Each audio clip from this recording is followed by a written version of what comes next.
promoção da educação atual deve contar com alguns princípios democráticos, como, por exemplo, a descentralização do poder, a participação comunitária e a transparência das ações tomadas que são implementadas na escola.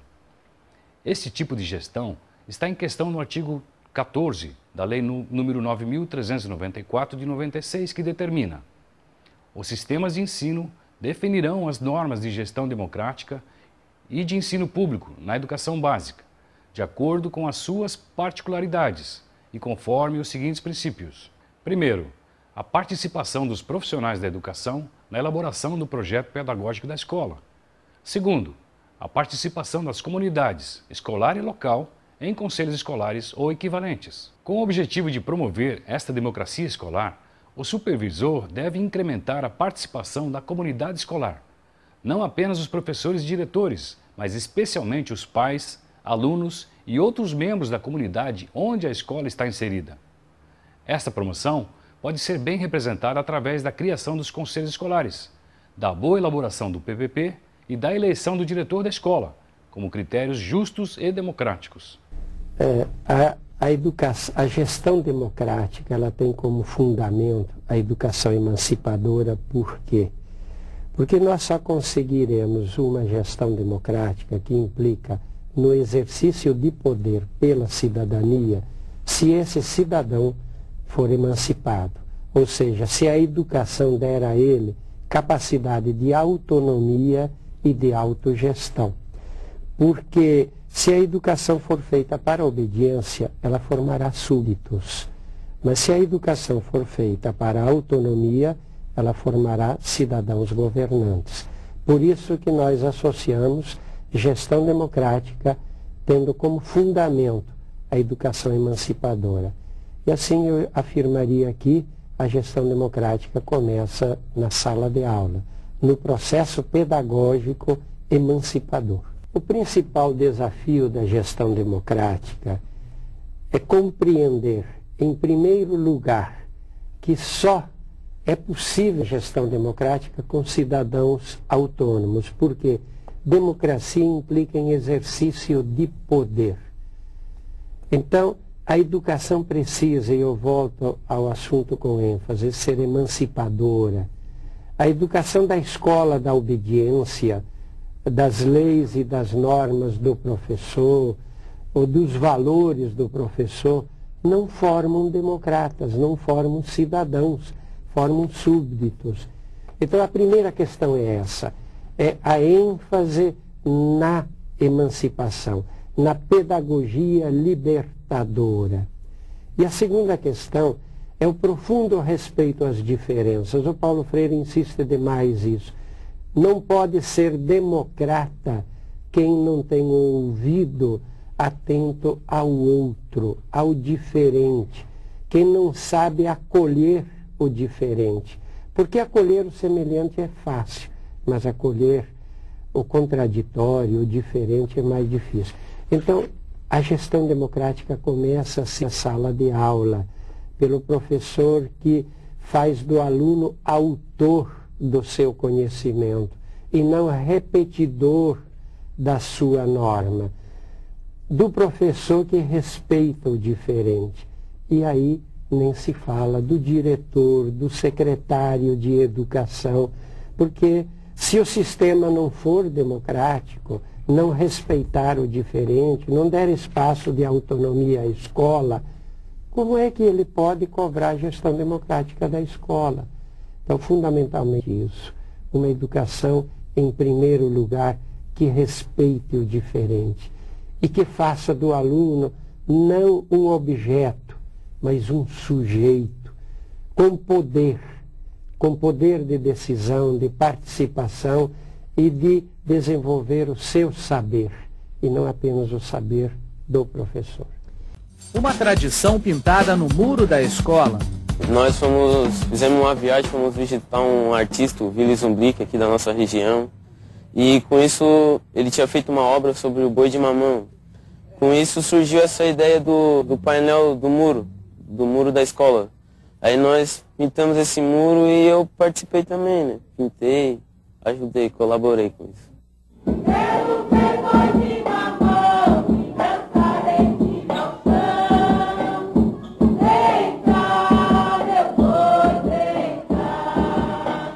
pais que moravam aqui são a descendência de açoriano. E isso veio da história dos pais, contando para os filhos.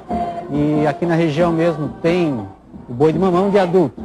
Por fazer parte da cultura local, a representação do boi de mamão foi incluída no projeto político-pedagógico da Escola Municipal Moacir Jardim de Menezes, em Criciúma, Santa Catarina, e conta com a participação de toda a comunidade escolar.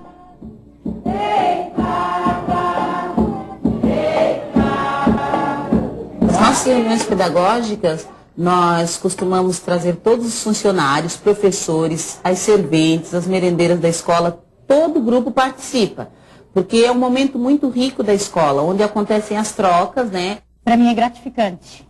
E eu me sinto muito bem dentro da nossa escola, porque a gente é tratada por igual. Eu sou vaqueiro, eu gosto muito porque é uma cultura que foi guardada pelos o pai dos nossos pais, daí eu fico orgulhoso de participar do boi de mamão. Bem longe de Criciúma, no CIEP 267, em Miracema, no estado do Rio de Janeiro, o boi também é tradição na comunidade. A mulher grávida queria comer o coração do boi. Aí ressuscitaram o boi, que botaram um homem dentro do boi, costuraram. Aí saiu afora dançando. Uma parceria com animadores culturais possibilitou à escola valorizar a cultura local por meio de várias oficinas. Nós oferecemos várias oficinas, oficina de artes, oficina de informática, educação ambiental, de dança, de folclore, incluindo, né, o Mineiro Pau, o Boi Pintadinho. A comunidade ela está sempre aqui na nossa escola, principalmente na época do folclore. Aqui a escola promove a festa do folclore e essa festa é feita totalmente com as manifestações da comunidade. As oficinas complementam o horário de estudos. O primeiro passo é conversar com as crianças, dizer o que é a manifestação e se eles gostariam de participar. A verdade é que se você levantar, a maioria vai querer estar participando das oficinas e também da manifestação. É a cultura do povo nosso, é a cultura brasileira, que ensina muitos povos, ensina todo mundo, leva a gente para bom caminho, aprender a cantar, estudar, fazer isso na escola.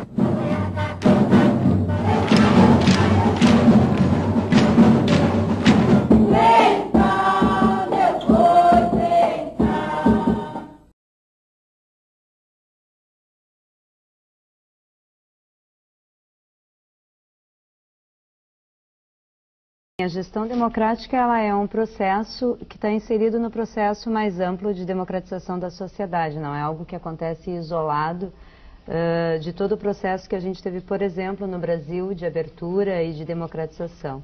E ela depende, em parte, né, da instituição de mecanismos formais, como em algumas situações a gente tem eleição de diretores, descentralização de recursos, os conselhos escolares que a gente viu, mas depende, na minha opinião, principalmente de ações concretas que fomentem a participação da comunidade em todos os momentos da escola e também em nível mais amplo dos sistemas de ensino, né? Então, acho que essa é a marca principal, é entender a democracia como uma organização importante em termos, né, de mediação da sociedade e de poder fazer com que a educação tenha essa característica, né, de construir uma cultura participativa e democrática. As decisões sobre os rumos da escola envolvem os representantes dos chamados 4 segmentos, que participam da gestão escolar em diferentes instâncias. Uma delas é o Grêmio Estudantil. Eu acho muito bom, porque eu acho que o aluno ele tem o direito de se impor, de achar o que é certo, o que é errado, de mostrar o que quer. No dia da nossa gravação, os dirigentes do Grêmio discutiam sugestões de atividades para a hora do recreio. Aí eu tive a ideia de fazer um torneio de futebol misto, com guri e guria junto, né? Aí como é que ia funcionar o torneio? Ia ser todo dia um torneio, toda semana ou no mês, assim, um torneio? Seriam 8 times que iam jogar um contra o outro, né? Aí seriam 20 minutos e ia dar 4 jogos de 5 minutos. E as discussões do Grêmio vão além das atividades recreativas. Os alunos também apresentam propostas para a utilização de parte dos recursos do orçamento participativo. Não é só os diretores que têm direito desse dinheiro, porque a escola realmente é construída com o dinheiro de todo mundo da comunidade. Então é o direito da comunidade de decidir o que eles querem com o dinheiro que realmente é deles. As sugestões dos alunos, depois de discutidas nas reuniões do Grêmio, são levadas a outra esfera da gestão da escola, a equipe diretiva, que também discute as propostas em reunião. O Grêmio da escola, ele quer ter um material específico deles, até para monitorar o recreio.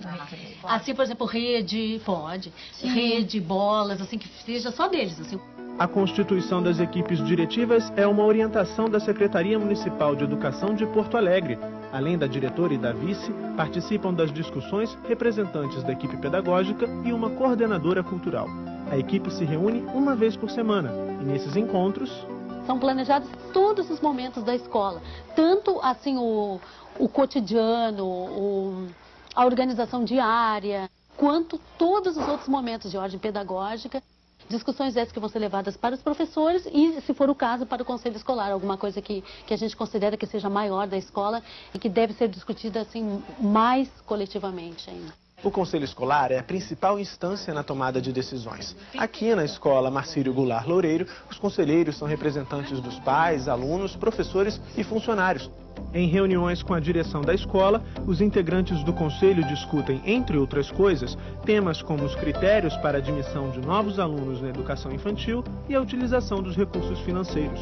Os conselheiros também são eleitos e, para o presidente, a participação de representantes dos 4 segmentos é fundamental.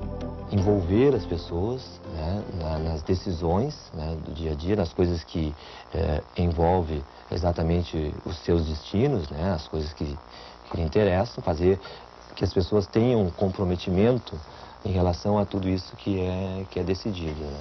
No momento em que a gente não tem essa lógica de que a opinião de alguns seja mais importante e deva prevalecer sobre a de outros, as pessoas se sentindo respeitadas, a tendência é o envolvimento naquilo que é pensado coletivamente, né?